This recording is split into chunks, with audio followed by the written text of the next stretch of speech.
Құрметті көрермендер, бұл бірге таңдаймыз бағдарламасы және де өздеріңізбен әдеттегідей сәнді баспана айдары. Бүгін біз өздеріңіз байқап отырғандай әдемі неше түрлі перделердің түр-түрін, сапасын анықтап бірге таңдайтын боламыз. Ол үшін бізге көмектесетін арнайы маман Индира Тұңғышбаева. Индира ханым, қайырлы күн. Я, сәлеметсіз тағы да. Келіп бер жақынырақ тұрсаңыз болады. Қарасам, мына жерде бірнеше тіпті мыңға жуық перденің түр-түрін көріп отырмын.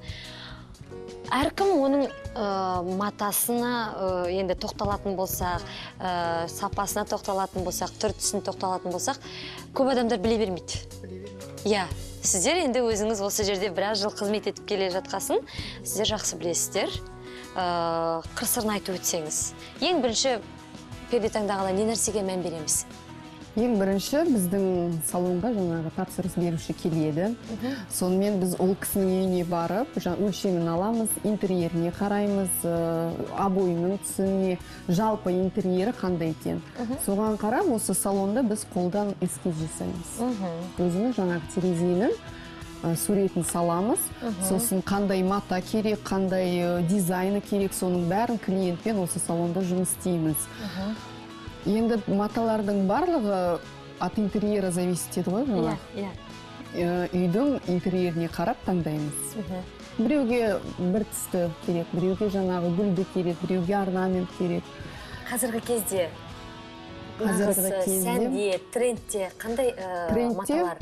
Қазір бархатты көп аламыз. Бархат. Бізде бар ол мына жерде? Бізде бар бархат. Мына жерде жоқ. Мына жерде жаккард бізде. Шелк, тафта шелк. Мына жаккардты өте көп аламыз бізде. Жаккардты көбінесе қандай бөлмелерге тапсырыс беріп жатады? Залға береміз. Жаңағы спальный дейді ғой, жататын бөлмеге. Ұйықтайтын жатын бөлмеге. Жатын бөлмеге береміз. Ал бархаттардан көбінесе сол залдарға береміз. Бағасы жағына келетін болсақ, сәл ғана қайсы қымбатырақ келеді? Жаккард па, велюр ма? Бархат қымбат келеді. Бірақ жаккардтың да сапасына қарай, жаңағы дизайнына қарай, ол да өте бағасы жоғары болады. Мынауымыз біздің спандекс деп айтамыз, тоже бархатпен сәйкес келеді. Спандекс. Бұл қандай бөлмелерге көбінесе? Бұны көбінесе хай-текстильге, модерн стиліне жасаймыз, өйткені бұның өзінің суреті сондай, түсі сондай, суықтау.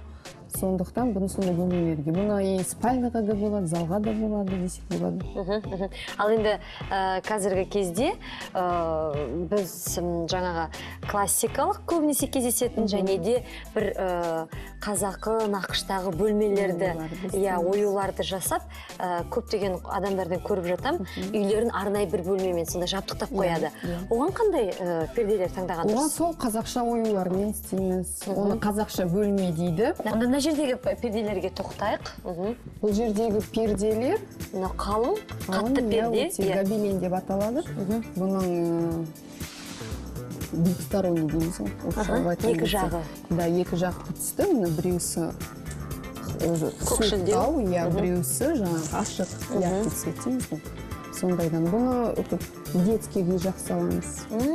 Кішкентай ұйықтайтын балалардың бөлмесіне? Ұйықтайтын балалардың бөлмесіне аламыз. Неліктен? Покрывалаға жақсы, өйткені бұған синтепон ештеме керек емес, жай осы бір матаның өзі де қалың дейін көрінеді. Және де, Индира, сіз келсіз ба, жоқ па, күн жақсы түсіп тұратын бөлмелерге арнайы жаңағыдай күннен қорғайтын маталар бар. Не болмаса терезесі жаңағыдай қатты суық келетін жағы болады.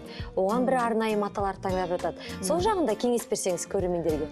Егерде жаңағы осы маталар бола ма? Клиенттеріміз, мынау мата болады. Бұл өте қалың мата, бұл күнді түсірмейді. Оны жауып қойсаңыз, бөлме қап-қараңғы болады. Және де арнайы маталар бар. Солнцатты алып келмейшін, күн түсірмейтін мата дейтін бар. Жаңағыны жапсаңыз, тоже қараңғы бөлмеде. И защита от солнца дейді ғой. Күннен қорғайтын. Күннен қорғайды, суықты да жібермейді. Жаңа терезеден келетін суықты да жібермейтін, сондай маталар болады. Ары қарай өтетін болсақ, бізде неше түрлі маталар бар. Осы жайында тақырыпта қызық болып жатса, біздің әлеуметтік желі сіздер үшін жұмыс жасауда хабарлассаңыздар болады, құрметті көрермендер. Енді мына жердегі маталарға келетін болсақ. Бұл жердегі маталар тюльдер. Тюльдер. Қазір французская сетка дейміз. сеткадан жасалған тюльдер. Оны қандай бөлмелерге көбінесе? Бұны залға да, спальныға да, жаңағы бала бөлмесіне де қолдануға болады. Олардың оюларына қарай таңдаймыз. Және де сіз өзіңіз жақсы білесіз, жаңа теневые деп айтып жатады. Иә, сол жағынан қалай ұйқастыруға болады? Мысалға, жұқа мынандай шын теріні алып, төменгі жағына қалың перделер жабыстырып жатады. Не болмаса керісінше ауыстырып қояды. Осы жағынан жақсы кеңес берсеңіз қыз-келіншектерге. Енді штор дейміз ғой, жаңағы сыртынан ілулі тұрғаны, жаңағы сыртында тұрғаны әдемілі көрінеді. Ал ішкі жағы тюль болғаны жақсы көрінеді. Ол тюльдің гүлдері болған дұрыс па, әлде гүлсіз болған, ешқандай бір суретсіз? Жаңағы бөлмеге қарап таңдаймыз. Бөлмеде жаңағы кілемі қандай, обойы қандай, жаңағы жұмсақ мебелі қандай, соған қарап таңдаймыз. Егер де ішкі тюлі узормен болатын болса, сыртқысына однотонный болмыз. Тапсырыс берсе, бір бөлменің жаңағыдай осы пердесін қанша уақытта жасап аяқтайсыздар? Бір апта. Бір апта уақыт кетеді. Бір апта уақыт кетеді. Мына перделерді біз ас үйіне аламыз. Бұл жерде ас үйіне таңдаған кезде жаңағы ашық түстерді аламыз. Ашық түсті таңдаймыз. Гүлдері бар. Яркий цветтер дейміз ғой, сондайларды аламыз. Өйткені тамақ ішетін жер жаңағы көңіл күйді көтеру үшін осындай жақсы түстерді аламыз. Ал енді көбінесе май тиіп қалып жатады, су тиіп қалып жатады, енді ас үй болғаннан кейін. Ондай бөлмелерге біз жаңағы осы тканьдарда составында жаңағы су өткізбейтін, май өткізбейтін, жаңағы иісті өзіне сіңіріп алмайтын маталар. Қандай керемет.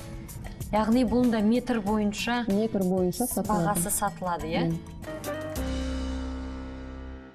Я, құрметті көрермендер, бұл бірге таңдаймыз бағдарламасы. Біз өздеріңізбен әдеттегідей тікелей эфирдеміз, және де сәнді баспана айдары. Индира ханым, енді біз бүгін алдымда неше түрлі, сан түрлі перделерге тағылатын аксессуар, иә? Байқап отырмын. Енді сіз сөз жоқ, арнайы маман болғаннан кейін өзіңіз жақсы білесіз. Көрермендерге түсіндіріп өтсеңіз. Бұлардың бәрі жаңағы перденің шетіне тігілетін аксессуарлар. Пердені жинаған кезде шетіне шашақтар тұрады ғой, солар. Және де жгут дейміз, тесьма дейміз. Бұларды арнайы жаңағы перденің дизайнына байланысты таңдаймыз. Мысалы, хай-тек стиліндегі дизайн дейміз. Мысалы, хай-тек стилінің дизайнда біз бұларды жаңағы қолданбаймыз. Қандай не? Тек қана мына жгут дейміз, арқан, соны ғана қолданамыз. Оны қалай анықтайсыздар? Декор ретінде. Өйткені мына шашақтың бәрі классикаға жатады. Мынандай шашақтардың барлығы? Иә, бұның бәрі классикаға жатады. Сондықтан да бұны біз классика болған кезде ғана аламыз. Ал модерн хай-текте тек қана мына жгут дейміз ғой, соларды ғана аламыз. Көбінесе хай-текте ондай қолданбаймыз. Бұны көбінесе көп адамдар алып жата ма? Қолданып жата ма? Әрине алады. Қаншалықты сұранысқа ие? Көбіне сұранысқа, өйткені қазіргі мына классикалық дивандар дейміз, бәрі шашақпен, жаңағы кілемдер шетінде шашақпен, соған сәйкес ретінде жаңағы перденің шетіне де шашақтар тігеміз. Сондықтан өте көп аламыз. Шашақтарының өзінің де стильдері болады ғой, иә? Стильдері болады, иә. Матасы жағынан жаңағыдай. Егерде ол мысалға бір мақпал бархыт деп айтып жатасыз ғой, соған мысалы қандай шашақтарды, қандай аксессуарды пайдаланған жөн? Бархыттарға біз мынандай жаңағы шашағы бар ғой, бархытный жібегімен, сондайларды аламыз. Ал жаңағы жаккард, шелк, легкий ткань дейміз ғой, жеңіл тканьдарға жаңағы кішкентайлау, моншақ секілді аксессуарлық сондайларды аламыз. Мыналар балалар бөлмесіне арналған, бұл жерде пердесі де обойды. Жаңағы бөлмеге сай етіп аламыз. Ой, қандай керемет. Қыз балаларға, ұл балаларға, иә. Қандай маталарды көбінесе балалар бөлмесіне, қандай маталарды пердені таққан дұрыс? Балаларда аллергия болады, біреу түшкіреді, біреудің көзі жаңағы ауырады. Сондықтан біз оларға жаңағы натуральный таза мақтадан жасалған 100% сондай матаға қолданамыз. Керемет. Көп рахмет сізге, Индира ханым. Құрметті көрермендер, бұл әрине сәнді баспана айдары.